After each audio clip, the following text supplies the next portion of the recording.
welcome to the Sensibly Speaking podcast. This is Chris Shelton, the critical thinker at large, coming at you on iTunes, Stitcher, Google Play, as well as with video here on YouTube. All right, so recent events have caused me to put this podcast together pretty quickly, actually. When I was doing the podcast earlier with Ruth, we were responding to the news of the day or the week and sort of struggling to keep up with that and report facts over opinions or information that was so new and so fresh that it couldn't really even be verified. And it was creating for me problems and feeling like I was not standing on firm ground in terms of what I was talking about. When you respond to an event that's just presented some disaster or some tragedy or some, horrific situation that's occurred, it usually takes, especially when it deals with law enforcement, it usually takes weeks or even months for the full facts of the story to be discovered by investigators and then be reported on. And so the immediate brah and the brah that goes on social media and in the media and in the news media usually is so much hype and nonsense and flying opinions based on shaky facts. And so I wanted to get away from that format. But this week there was a pipe bomber here in the United States who has just been caught. And this looks like I'm going to go through some of the information about this. Of course, you'd have to have your a little bit of a head in the sand and not know about this, but just in case any of you guys do not, or you're not up to speed on all of the information that's available as I am recording this late on Friday afternoon, I will go over it, and then I'm not doing this just for the sake of salaciousness or for the sake of oohing and aahing over how horrible this is. I actually have some points I want to make about the responsibility of people beyond this person and what he did. So first off, though, I need to go over the story. Now, the person who's been caught is named Cesar Sayoc, and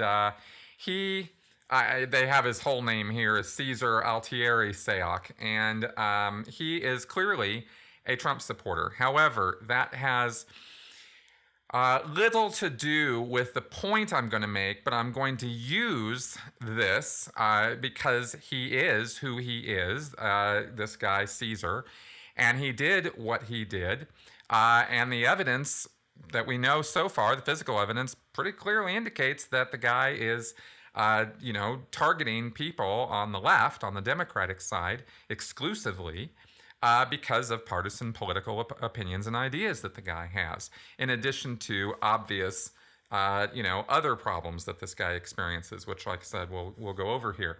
But I want to make it clear right from the get-go that while I am left-leaning, and I have made no bones about that, I've never pretended to be anything otherwise, I work quite hard to try to present as balanced and unbiased opinions and ideas as I can. And generally speaking, when I talk about this sort of thing, I have a bigger point in mind that applies equally to all ends of any political spectrum or whatever spectrum you want to talk about. But I'm going to use this as a sort of case study this week. But I want to make it clear that while Cesar Sayoc might be a Trump supporter, I in no way, shape, or form am at all saying or asserting or implying or inferring in any way that he is representative of anyone but himself. He is not, a representative or figure or opinion leader or anything like that for Trump supporters. I have so far heard nothing but universal denigration and disapproval of this man's actions and what he stands for by all ends of the political spectrum, as it should be. However, there's some things about this we can't whitewash, but I want to be clear that I am not making a show here about all Trump supporters. I am talking about this man and how this, some of how this might have come about. Pipe bombs were sent specifically to the Clintons, the Obamas, former Vice President Joe Biden, Senator Cory Booker, Representative Maxine Waters, Senator Kamala Harris, former director of the CIA John Brennan, former director of national intelligence James Clapper, former Attorney General Eric Holder, billionaire George Soros, and actor Robert De Niro. Now, there is one thing, and pretty much only one thing, that these people have in common, besides all being left-leaning politicians or celebrities or public figures, is that they have all been overtly, openly critical of Donald Trump in the media and Donald Trump's supporters.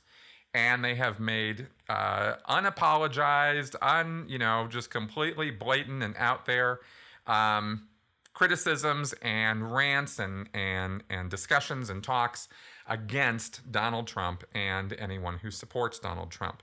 So that is, so make of that what you will, but that is the thing that they all have in common.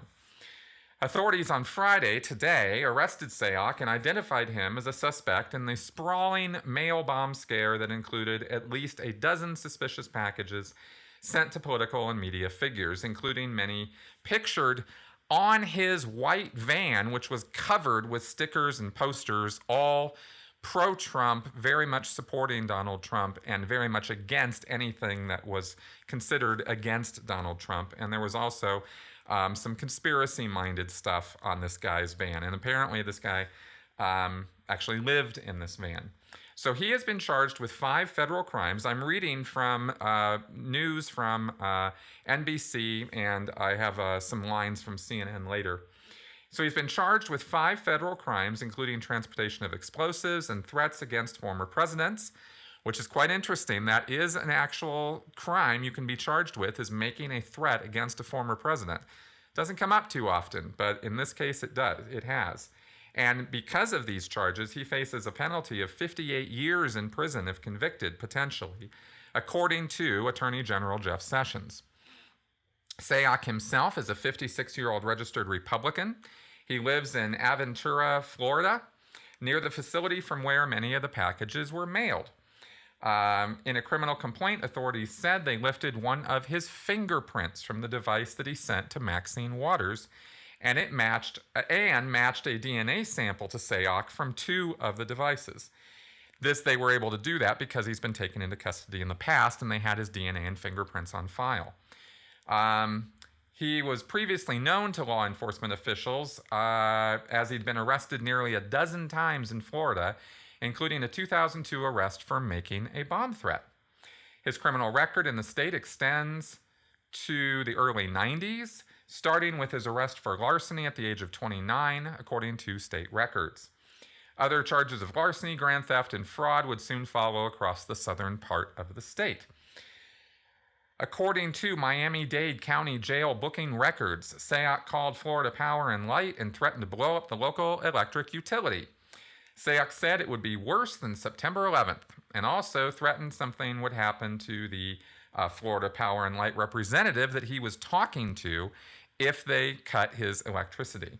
So that was a personal threat. He worked, the general manager of the New River Pizza and Fresh Kitchen said he worked as a delivery driver for several months, but he quit in January. So this guy's not been working for months. Quote, he was crazed. That's the best word for him. Crazed. There was something really off with him, she said. And he drove around doing pizza deliveries with this white van that was covered in all these images. She's also quoted as saying, it was puppets with their heads cut off, mannequins with their heads cut off, Ku Klux Klan, a black person being hung, anti-gay symbols, torchings, bombings, you name it, it was all over his truck. So this was, and you'll see photos of this in the media if you haven't already. But she kept him on because he did his work reliably, and good drivers are hard to find. But he did disturb his coworkers with racist comments and texts. She said, quote, he was very angry, and angry at the world, at blacks, Jews, gays. He always talked about, if I had complete autonomy, none of these gays or these blacks would survive. He never said he would kill them or murder them or bomb them. He just said, if I had complete autonomy, the gays, the blacks, and Jews would not survive. He was very, very strange. That's continuing the quote from her. And apparently social media profiles he owned were filled with conspiracy theories and antipathy towards liberals. Big surprise there. His Twitter account, in his name, mentioned George Soros 34 times, Barack Obama 29 times, and Hillary Clinton 21 times. And notably, misspellings in the account were consistent with those same misspellings on the packages.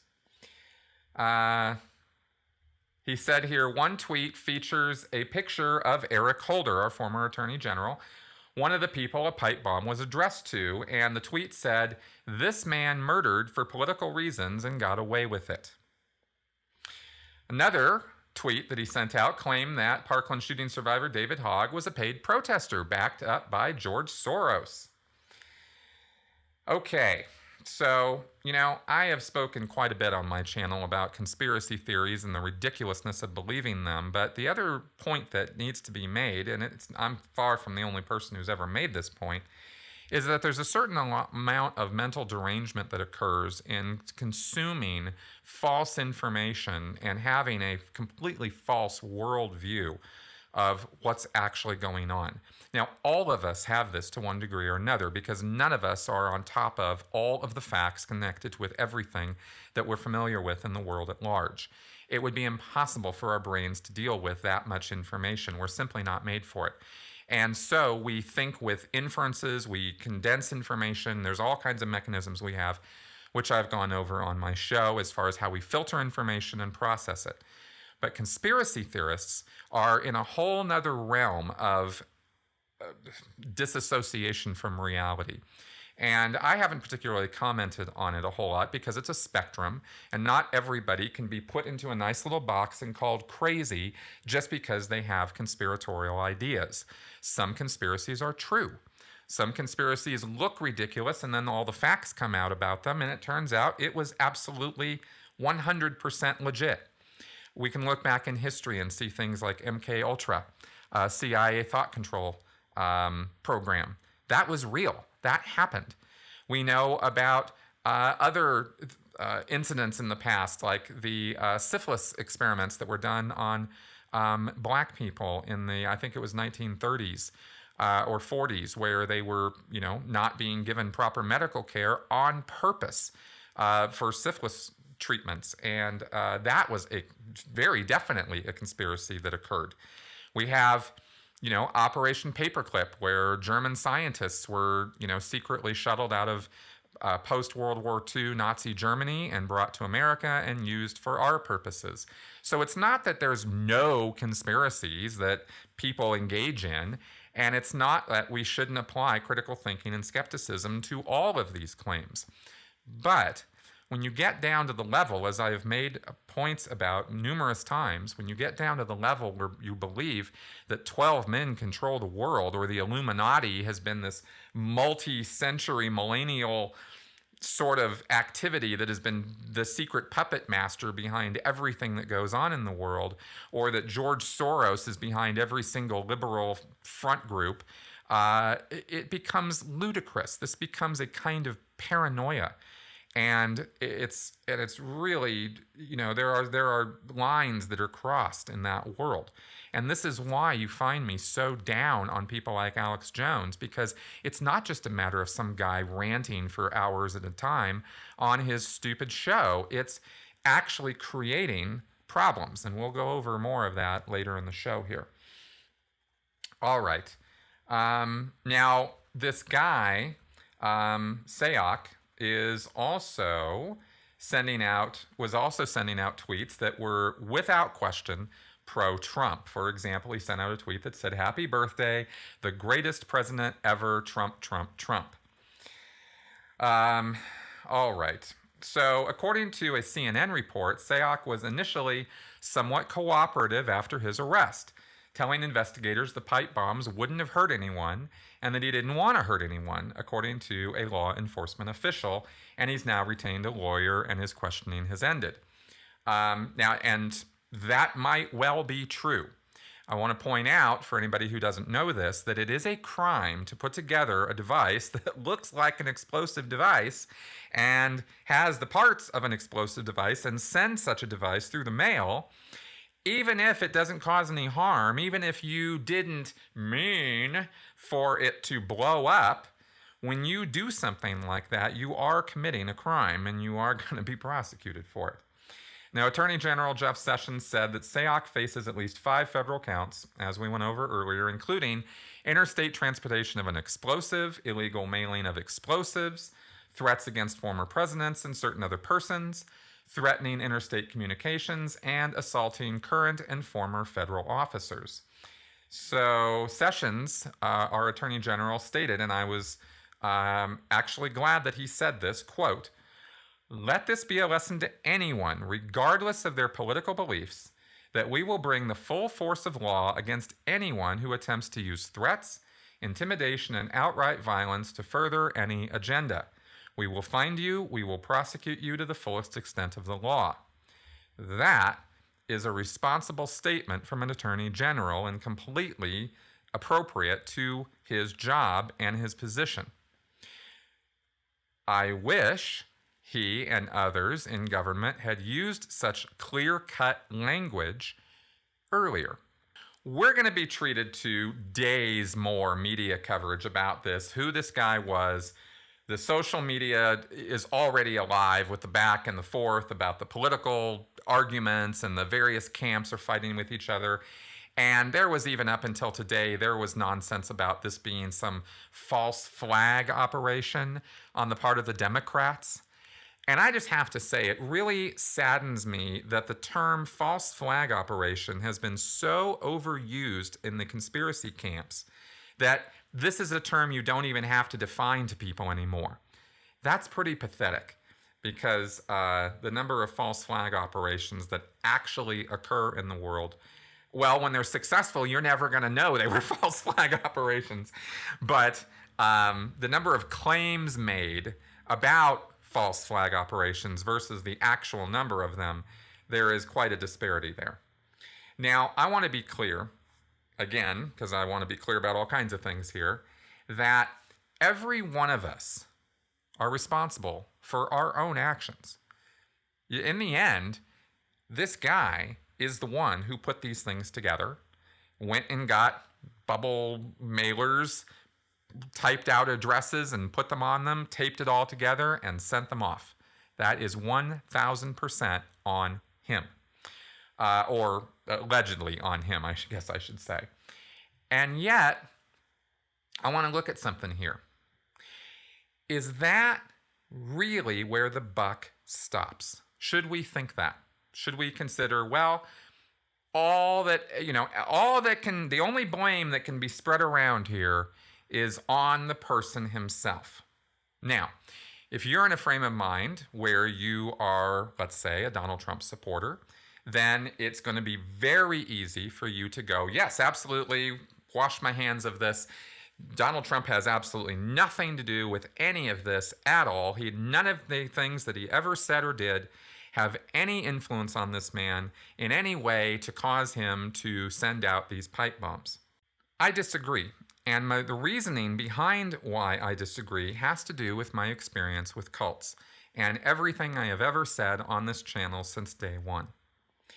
Cultic groups are great examples to use to demonstrate extremism, criminality, and how people are deceived into doing ridiculous things.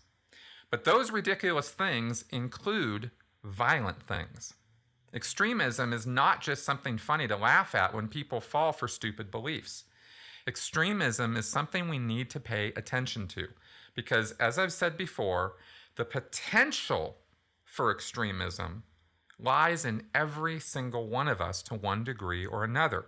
There is no human being in this world who is immune from the potential, who is extreme proof, who could never be made into an extremist of some kind. That human being doesn't exist as far as I'm concerned. That is my assertion. Extremism happens when we take our regular, ordinary, garden variety beliefs and ideas and we crank the dial up to 11. Now, if you're following my channel, odds are you've heard things I've said about Scientology, you've heard things I've talked about with Jehovah's Witnesses, with former members of that group, with Mormons, with former members of that group. The most popular video on my channel has to do with Bill Gothard and the Duggars and a Christian cult group. So you're familiar with a lot of the ideas I've presented, but somehow some people have a hard time connecting the dots here. You know, none of us have any problem with seeing how destructive cult leaders, including traumatizing and malignant narcissists, cause or influence behavior with their followers. We all accept that that is true. I talked to you about the horrors of L. Ron Hubbard and David Miscavige and their policies and guidelines and rules that we as Scientologists were forced to live under, that we agreed to, but at the same time we were forced when we didn't agree, or if we thought, maybe not today, I don't think I want to do this, well, guess what? You're doing it anyway. You guys don't, there's tons of people out there who don't have any problem connecting those dots. But then when I say, well, Donald Trump might have some responsibility or might have some culpability in this, absolutely not. That's insane. Why? Why is that so insane? What responsibility does a public figure have for their words? It's a very important question. It's a very important question. And it led me, actually, on my Facebook feed, a friend of mine, Tyler, turned me on to a term that I had not been familiar with before, even though it was a concept I've discussed previously on this channel. That term is stochastic terrorism. Okay, that sounds weighty. Stochastic has to do with the idea, that's a word that has to do with the idea of something that's statistically probable happening seemingly at random. Okay, something happening just, there doesn't appear to be any apparent cause to it. Now, this term, stochastic terrorism, was not coined in reference to Donald Trump. It's been around long before he ever came around. And it's defined as the use of mass public communication, usually against a particular individual or group, which incites or inspires acts of terrorism, which are statistically probable, but happen seemingly at random. Okay? Let me go over that again. It's the use of mass public communication usually against a particular individual or group to incite or inspire acts of terrorism against that individual or group. And the acts themselves appear to be random. There's no direct cause-effect relationship between the two things, and yet there it is. All of this fits with what the anonymous blogger G2G had to say in his expanded definition of stochastic terrorism. Quote, "You heat up the waters and stir the pot, knowing full well that sooner or later a lone wolf will pop up and do the deed. The fact that it will happen is as predictable as the fact that a heated pot of water will eventually boil. But the exact time and place of each incident will remain as random as the appearance of the first bubbles in the boiling pot." Now, the word incite, all by itself, means to encourage or stir up violent or unlawful behavior. Now, Donald Trump has not once ever said from a stage or from a podium or anywhere that I'm aware of, I'm not aware of any place where he has said, go build a bunch of pipe bombs and take out a bunch of Democrats. Okay? I'm not saying that he ever said or inferred that. This is much, much, much more subtle. But it's also much, much, much more sustained. This is not a one-off. Donald Trump does not get a mulligan for one or two mistakes that he made or faux pas that he committed during his public speaking. All the way up until his most recent rallies, and why it is that a president of the United States is going around the country doing campaign rallies during the course of his presidency is beyond me. But that's just a random criticism of me against him as a public figure. It is uncontestable that during his rallies, he has numerous times stated that violence should be or could be perpetrated against people that are not his supporters. Protesters who showed up at his rallies, for example. And here are an exact series of quotes that he has said, and I wanted to give it to you in his own words so that it wasn't just me repeating his words out of context. Here they are. Part of the problem and part of the reason it takes so long is nobody wants to hurt each other anymore, right? And they're being politically correct the way they take them out. So it takes a little bit longer. And honestly, protesters, they realize it. They realize that there are no consequences to protesting anymore. There used to be consequences. There are none anymore. So that's it. All right, thank you very much. And when you see these towns, and when you see these thugs being thrown into the back of a paddy wagon, you just see them thrown in, rough. I said, please don't be too nice. Like when you guys put somebody in the car and you're protecting their head, you know, the way you put their hand over. Like, don't hit their head, and they've just killed somebody, don't hit their head. I said, you can take the hand away, okay? So if you see somebody getting ready to throw a tomato, knock the crap out of them, would you? Seriously. Okay? Just knock the hell. I promise you, I will pay for the legal fees, I promise. I promise. All right, yeah, get him out. Try not to hurt him. If you do, I'll defend you in court. Don't worry about it. You know, one of the things that happened, he wasn't bad, but some of these protesters are really violent people. Now, if we're tough with them, we get criticized. We had one guy in New Hampshire, actually, who was a rough guy, and he was swinging and punching, and he was really going down for the count. And we had a couple of people in the audience who were equally rough, and they took him out. They took him out. And no, they took him out. And I'll tell you what, it was really amazing to watch. And, you know, this was a seriously tough cookie. A guy looked like an NFL football player. We had 4 guys. They jumped at him. They were swinging and swinging. The next day, we got killed in the press. That we were too rough. Give me a break, you know? Right? We don't want to be too politically correct anymore, right, folks? So, no, it's very unfair. You know, they're allowed to swing and punch the hell out of people, but if we get a little bit rough in taking them out, oh, we're terrible people. You know, that's the way it is. It's one of the many reasons our country's going to hell. Honestly, I hate to see that. Here's a guy throwing punches, nasty as hell, screaming and everything else when we're talking. And he's walking out, and we're not allowed, you know, the guards are very gentle with him. He's walking out like big high fives, smiling, laughing. Like to punch him in the face, I'll tell you. In addition to those quotes, you also have, if you'll recall, a satire video that came out where Donald Trump was seen body slamming someone. Now, this was from the old WWE days, but somebody had superimposed a CNN logo over the face of the person that Donald Trump was body slamming. Obviously, the message there was that Donald Trump was taking down the fake media and fake press. Well, fine, except for the fact that it's not fine because he is now a president of the United States.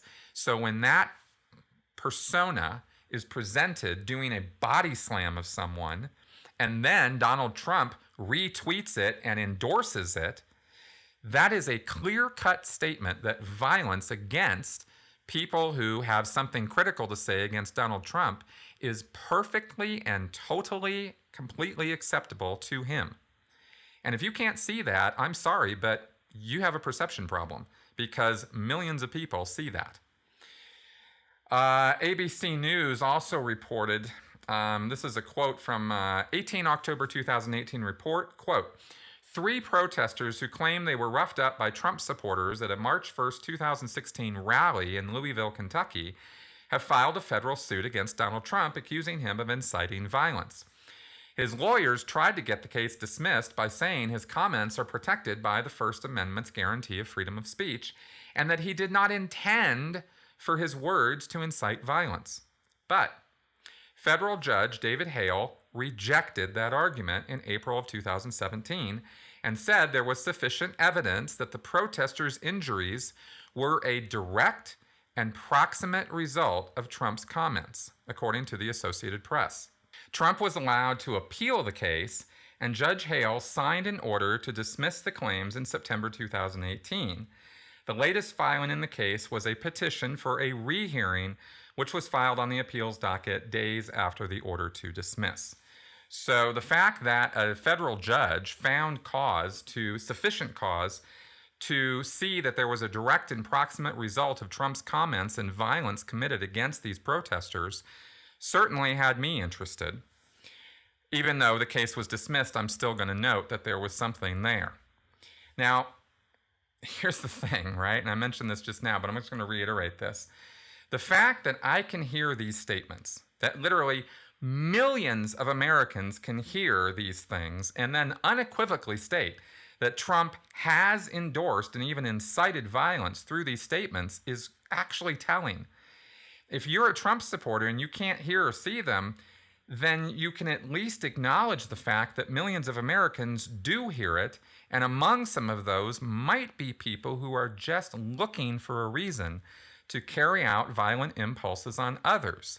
If Trump gives them his blessing and even says he'll pay their bills, would someone not be justified in thinking they not only have the support of their fellow Trumpsters, but also the President of the United States himself?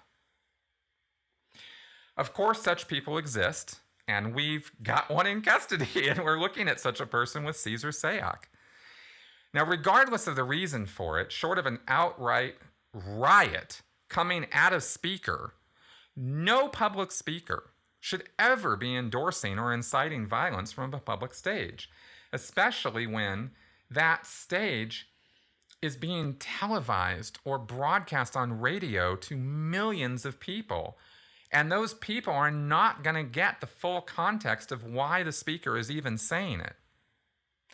Now, I'm aware of the justifications and rationalizations with Trump supporters as to what Trump was saying in that series of quotes I just played and why. And I don't care, because nothing he said was justified as far as I'm concerned. And none of the things he said are things I would ever say or allow to be said from a public stage. If a protester becomes violent, that's why you have security, okay? Like, for example, at these rallies. When Trump supporters started beating back on one of these protesters, Trump validated them. That was the whole pay your medical bills thing. Security has a job at these events. That job is to keep the event calm and cool and keep the protesters under control or keep them even out of the building. That's their job. The job of the speaker is to inform, educate, inspire, reinforce belief. His job is not to incite in any way, shape, or form violence against anyone, especially as a candidate for the presidency of the United States or as the President of the United States. If we are ever in a position where we are going to go to war against another country, as we have been in a state of for far too long, then there will be rhetoric, there will be propaganda, there will be press statements put out about the other country and the reasons that we are going to war against them. Those press statements and releases should still not call for any sort of civil violence or unrest here in our country, even against citizens of said country that we are going to war with. We've already lived through this history. We already know how bad and how unjust and how tragic it can get when you start targeting innocent people who have done nothing wrong, or targeting American citizens who just happen to disagree with you or be critical of you. How is that any different from what the Church of Scientology does?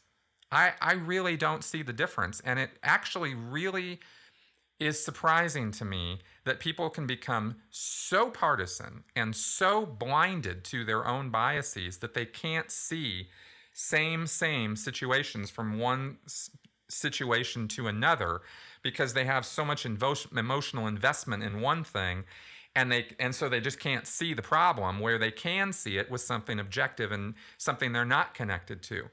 That it was not the original point of my channel or my podcast to draw those comparisons, but I can't help but do it now because the lessons to be learned from learning about extremism and destructive cults are lessons that should be being applied to everywhere in our lives. And I'm just going to keep reiterating it because I think it's a point that's worth making. Now, here is a sort of wrap-up question for you about this. Okay, and this is actually for everyone to contemplate on both ends because it's a question that I don't see anyone asking right now. What if Caesar Sayoc had succeeded? What if he had actually killed all those people? Think about that. What if the Clintons were dead now because their home was pipe bombed? And the Obamas, and Eric Holder, and Joe Biden, and Robert De Niro? What if all those people were now gone? What would happen? Well, clearly the nation would be in mourning. I mean, you don't take out that many people under any circumstances, no matter who they are, and not have that be a major world-breaking event, especially with pipe bombs. But think about what happens after the wave of sympathy and support. What do you think would happen? I'll tell you what I think would happen. I think that you would have probably the biggest case of martyrdom ever created in the United States. I think it would dwarf Kennedy assassination, both Kennedy assassinations, even Martin Luther King's assassination, because we'd be talking about multiple figures here. So the left would gain mass sympathy from every independent, as well as obviously every person who was on the left, but probably a great number of moderate Republicans and conservatives as well. And it would be appropriate to have sympathy for them, but it would also create the whole martyr phenomena. And that's a whole thing. You don't know about martyrs. Well, everybody knows about martyrs because, we've got lots of models to look at in history. There would be political capital gained by the Democrats, the DNC, liberals for months. Probably years of political capital would be gained just like that. All those government positions that were held, because there were people who were being targeted who currently are in office, Kamala Harris, Maxine Waters, Senator Cory Booker. So those would be replaced almost immediately. There would be new elections held. I'm sure this is, covered in some sort of political guidelines on a state-by-state basis. But they would all be replaced out. And do you think that their successor would be a Republican? No, of course it wouldn't.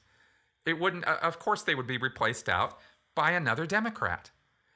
And odds are that Democrat would be just as anti-Trump as they were. Maxine Waters is no historic model of power and glory. She's just a representative in the House. Same with Kamala Harris, competent in many ways, but incompetent in others. But she's a Democrat. She's got a Democratic agenda. They're just going to be replaced out by other people who are Democrats who have Democratic agendas. So there's not going to be any gain in the House or the Senate as a result of something like this. And then, like I mentioned before, with the political capital, you're just going to have more Democrats being elected, many more. And in the end, all this would really do would be to help the left in, I'm sure, ways I can't even imagine right now. I just put a short list together in preparation for the podcast here.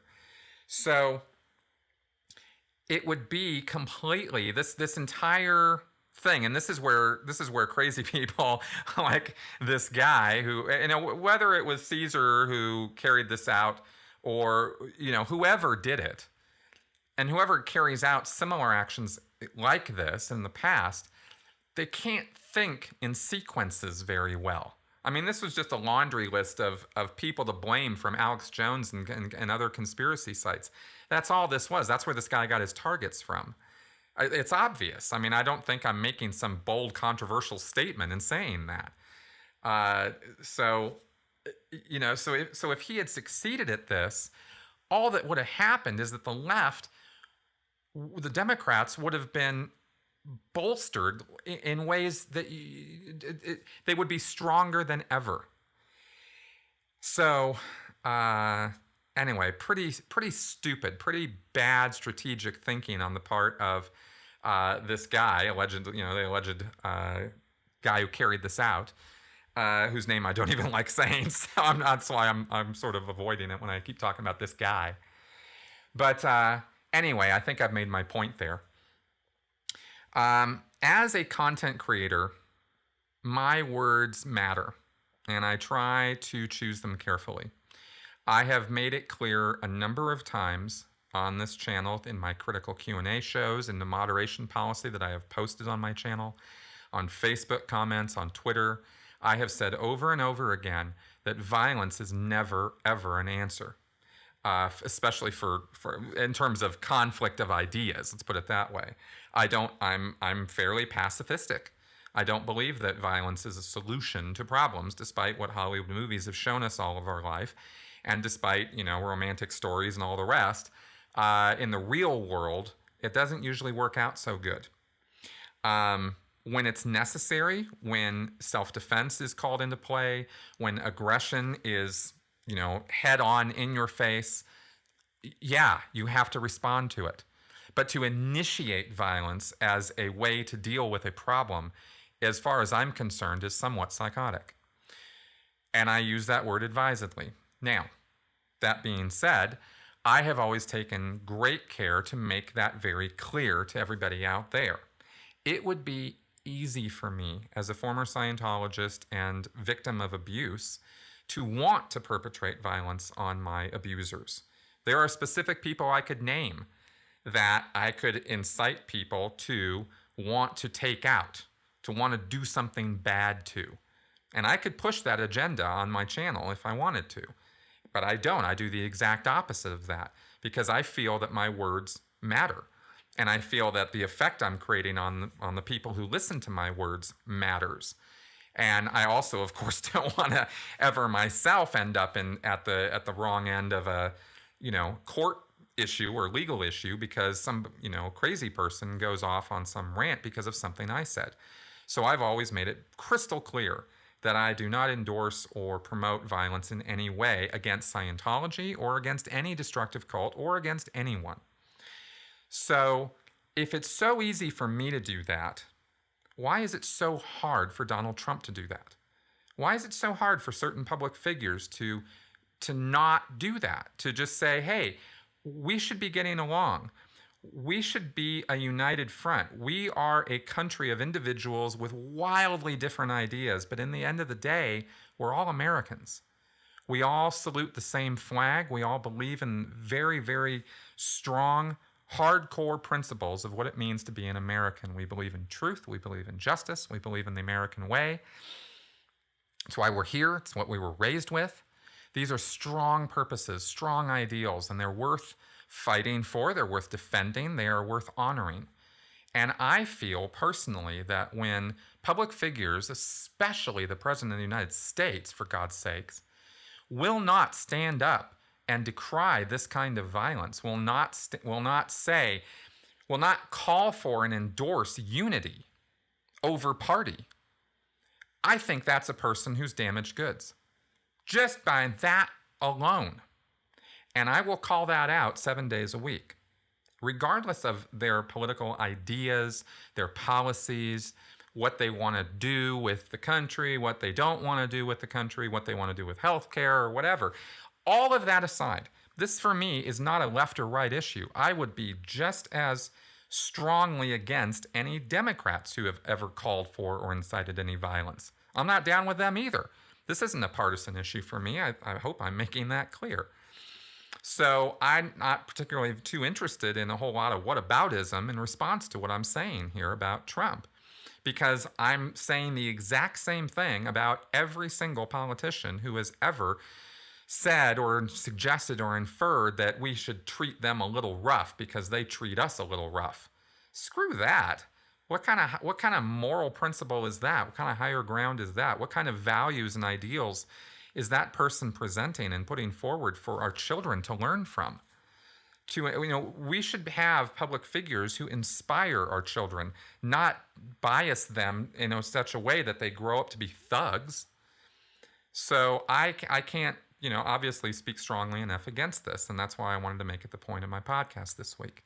So that all being said, thanks for coming around. Leave any questions, comments, or feedback in the comments section below here on YouTube or at sensiblyspeaking.com. I am open to anything you have to say, and I love considering different ideas, provided, of course, that they are presented to me in a rational manner. Okay, though, that being said, thanks for coming around, guys. Thanks for listening to what I had to say here. I hope that this was helpful in some fashion, and I will talk at you later. Bye-bye.